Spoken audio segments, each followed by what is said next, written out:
ça, je vous le montrerai avec pas mal d'autres exemples. Alors on continue et on passe dans ce qu'on appelle la pharmacodynamie. En général, je vous donne peu de données de pharmacocinétique, je vous donne juste ce dont vous avez besoin. Pharmacodynamie des IEC, et on commence toujours chez le sujet sain. Vous donnez un inhibiteur d'enzyme de conversion chez un sujet sain, qu'est-ce qui se passe? Pas grand-chose. Pas grand-chose. Pourquoi? Parce qu'il va bien et que son système rénine-angiotensine est au bon niveau. Maintenant, vous le donnez à un hypertendu. Et là, si c'est un hypertendu dont la tension artérielle est élevée parce que son système rénine-angiotensine est anormalement stimulé, il va se passer quelque chose. Que font les IEC? Ce sont des antivasoconstricteurs. Les IEC bloquent la vasoconstriction induite par l'angiotensine 2, récepteur AT1. Ce sont donc des vasodilatateurs, des antivasoconstricteurs, ça s'appelle des vasodilatateurs. Ce sont des vasodilatateurs antihypertenseurs. Et quand vous pensez vasoconstriction, souvenez-vous, vaso, ça veut dire vaisseau. Mais le vaisseau, on ne vous précise pas si c'est l'artère ou si c'est la veine. Donc oubliez toujours la veine. C'est toujours de l'artère dont il s'agit. On vous dit vasoconstricteur, c'est l'artère. Point. Oubliez la veine. La veine, c'est très compliqué, c'est tout mou, c'est tout élastique, ça vieillit mal, on n'arrive pas à trouver de bons produits, et puis c'est le retour veineux, ce n'est pas la résistance au débit cardiaque. Donc, chaque fois qu'on vous dit vaso, vous pensez la veine. Je vous ai mis ici une petite formule que vous avez appris l'année dernière et cette année. PM égale DC par RPT, la pression artérielle moyenne, c'est-à-dire intégrée sous la courbe de variation systolo-diastolique, et le produit du débit cardiaque par les résistances périphériques. Deux moyens d'augmenter la pression, soit vous augmentez le débit cardiaque, soit vous augmentez les résistances périphériques. Comment est-ce qu'on augmente les résistances périphériques? Par vasoconstriction. Comment est-ce qu'on augmente le débit cardiaque?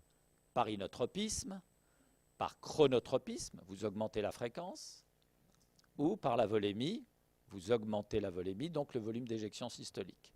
Donc il y a quantité de possibilités d'augmenter le débit cardiaque.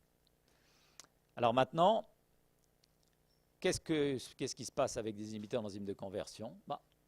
La vasodilatation baisse les résistances périphériques. La baisse des résistances périphériques baisse la pression. Toutes les pressions. La pression systolique, la pression diastolique et la pression artérielle moyenne. Donc, les IEC, ce sont bien des anti-hypertenseurs. Expérience simple, vous mesurez la pression chez le rat, vous injectez l'inhibiteur d'enzyme de conversion, et au bout de quelques minutes et plusieurs heures, vous voyez la pression artérielle baisser.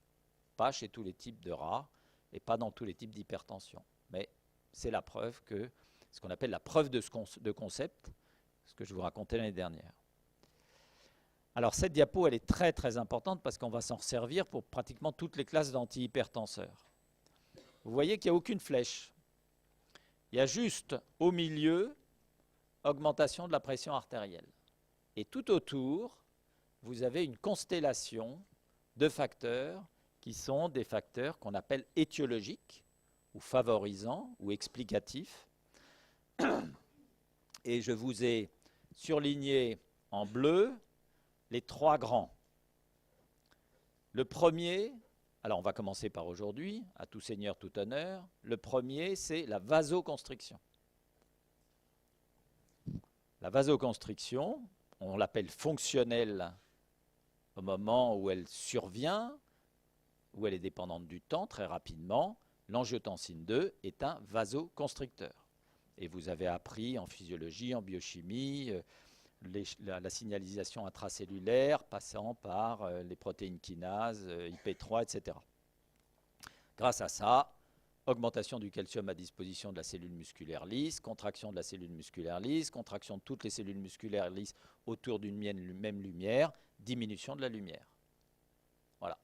L'artère ne s'est pas épaissie, l'artère a juste diminué sa lumière. Diminuer la lumière, c'est augmenter la résistance à l'écoulement. Donc l'angiotensine 2, Ça ne s'appelle pas pour rien angiotensine 2. Angio, c'est le vaisseau. Tensine, c'est la contraction. Voilà, on ne l'a pas choisi par hasard. C'est un des plus puissants vasoconstricteurs. Enfin, vous connaissez bien la noradrénaline aussi. On vous a probablement parlé de l'endothéline. Donc tout ça, ce sont de puissants vasoconstricteurs. Donc, chez certains sujets hypertendus, il y a un excès d'angiotensine 2 circulante qui fait que la vasoconstriction est là. Immédiatement après, quand on a parlé de cette vasoconstriction artériolaire fonctionnelle, il faut parler d'anomalie structurale. C'est-à-dire, on passe à quelque chose qui se fixe, qui s'organise, une réorganisation de la structure des artères qui va prolonger et amplifier l'effet. Ça se voit au niveau des artérioles, qui se raréfient, qui s'épaississent, qui diminuent leur lumière. Toutes ces petites artérioles résistives, elles finissent par se remodeler. On appelle ça un remodelage. Et ce remodelage va contribuer à augmenter les résistances périphériques totales. Et puis, ce qui se passe au niveau des artérioles se passe aussi au niveau des gros troncs artériels. Mais les gros troncs artériels sont tellement larges qu'ils ne vont pas diminuer de volume. Simplement, ils vont se remplir de fibrose. Et ils vont devenir rigides. Et je vous en reparlerai plus en détail au moment de ces cours-là. Mais avoir des artères, des gros troncs artériels rigides, ce n'est pas bon. En particulier, ça fait monter la pression systolique. Et je vous montrerai comment. Donc, dans cette petite cartouche-là, la seule chose que je veux que vous reteniez, c'est qu'une vasoconstriction artériolaire au long cours par imprégnation d'angiotensine 2, de catécholamine, de tout ce que vous voulez comme neurohormones et autres substances circulantes, aboutit à un remodelage des artères, petites ou grosses, pour fixer des anomalies structurales. Donc là, on a vu le premier élément. Le deuxième élément, c'est le volume. C'est capital. Et le volume, eh ben, qu'est-ce que c'est? C'est un défaut d'excrétion d'eau et de sel par rapport à ce que nous absorbons. Donc déjà, une forte consommation de sel aboutit à dépasser parfois les capacités d'élimination de l'organisme. Mais on sait que le surpoids, l'obésité, la résistance à l'insuline, tout ça contribue à de l'hypervolémie.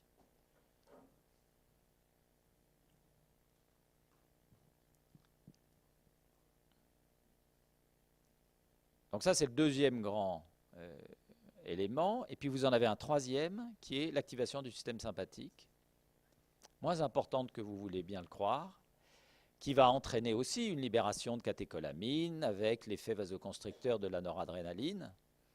Ce système sympathique, vous pensez tout de suite au stress, mais en fait, ce n'est pas vraiment le stress. Dans le monde, c'est l'épidémie d'obésité qui entraîne une augmentation du tonus sympathique.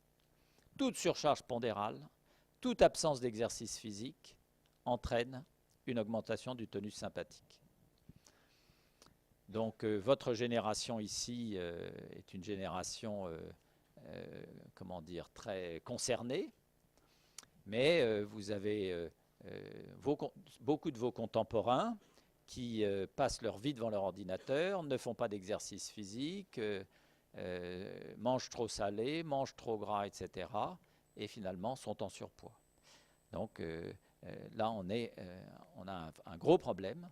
Et je peux vous dire qu'à longueur de congrès, les premières conclusions auxquelles nous arrivons, c'est qu'est-ce qui abîme les artères, le cœur, le rein, le foie, le cerveau, l'hypertension, etc. En premier lieu, cette épidémie d'obésité, de surcharge pondérale, dont on sait que c'est associé à plus de tonus sympathique.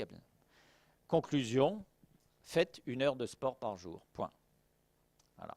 Vous faites 1 heure de sport par jour, vous ne vous posez plus de questions. Vous irez bien. Et recommandez à tous ceux autour de vous de faire 1 heure par jour. Et surtout recommandez à vos neveux, à vos nièces, qui ont entre 4 et 10 ans, de faire 1 heure de sport par jour. Parce que c'est à leur génération que ça se passe. Voilà. Donc Donc, je ne sais pas, vous avez vu les recommandations de l'OMS et d'autres sociétés savantes, mais c'est aussi simple que ça. Exercice physique, plus on est gamin, plus il faut en faire, et mieux le système cardiovasculaire se portera. Donc, je reviens à mon hypertension, 3 causes à mon hypertension, 3 grandes variétés de causes, je veux dire. Et là, celle qui nous intéressait beaucoup, c'est la vasoconstriction artériolaire. Mais il n'y a pas que ça. Donc on a vu d'autres mécanismes d'action. On a vu aussi que l'angiotensine 2 n'exerce plus son effet puisque elle est produite en moindre quantité. Les inhibiteurs d'enzymes de conversion ont bloqué la production d'angiotensine 2, donc moins de soif, moins d'activation du système nerveux sympathique, moins de restriction de rétention hydrosodée, moins de sécrétion d'aldostérone. Tout ça, c'est bon, parce que de manière un peu indirecte, ça va faire moins de volémie. Moins de volémie, moins de vasoconstriction, bonne synergie pour baisser la pression artérielle. Donc vous voyez comment tout ça s'explique. Alors ce qui est très très intéressant, c'est que quand on développe un médicament, on a une idée de physiopathologie au départ, puis on découvre les effets associés du médicament au fur et à mesure qu'on l'explore. Et ça n'est pas fini, parce que sur les effets immédiats de contrôle de la pression artérielle, ce qui est intéressant, c'est de pouvoir agir au long cours. Donc l'on sait que chez l'animal, mais maintenant chez l'homme, parce que beaucoup d'études ont été faites, au long cours, quand vous donnez un inhibiteur d'enzyme de conversion, l'hypertrophie ventriculaire gauche régresse.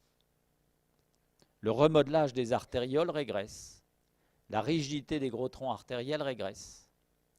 Et elle régresse au-delà des facteurs confondants. Ça veut dire qu'on a probablement bloqué au niveau du cœur, au niveau des artères, un effet direct de l'angiotensine 2. Ça s'appelle l'atteinte des organes cibles. Les organes cibles de l'hypertension, il y en a 3.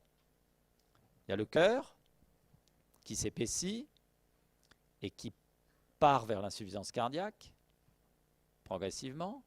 Il y a le cerveau, qui remodèle ces toutes petites artères et qui aboutit à de l'accident vasculaire cérébral ou à du déclin cognitif. Et il y a le rein, qui remodèle aussi ces petites artères et abîme ses néphrons et qui aboutit à l'insuffisance rénale. Voilà, 3 organes cibles. Et on en rajoute toujours un 4e qui est l'artère. Parce que le système artériel, c'est le système qui irrigue tout. Et si les artères sont malades, le rein sera malade, le cœur sera malade et le cerveau sera malade. Donc vous voyez que là, je vous en ai parlé de 2 sur 4. Le cœur, les artères. Puis on va parler du rein et on ne parlera pas du cerveau, c'est plus compliqué. Ah ben le voilà, le rein, justement.